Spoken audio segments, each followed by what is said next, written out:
اگه ورزش، شغل، تحصیل یا هر چیزی توی زندگیتون وجود داره که فکر میکنید همه زندگی و هویتتون هست، خوبه که شرح حال یکی از مراجعینم رو با هم بررسی کنید. وقتی ازش پرسیدم تنیس چند درصد از زندگی و هویت تو هست، گفت 100%.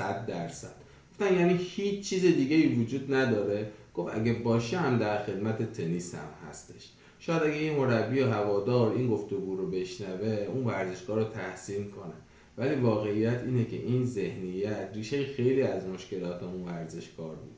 وقتی این تنیسور تونست ببینه که اگر تنیس همه زندگی و هویتش باشه، عقب افتادن از حریف معنیش به خطر افتادن زندگیه، تلاش کرد نقشای دیگه زندگیش رو هم ببینه و بازی کنه. نقشایی مثل یه فرزند بودن، یه هنر آموز موسیقی بودن، یه دانشجو بودن یا یه برادر بودن.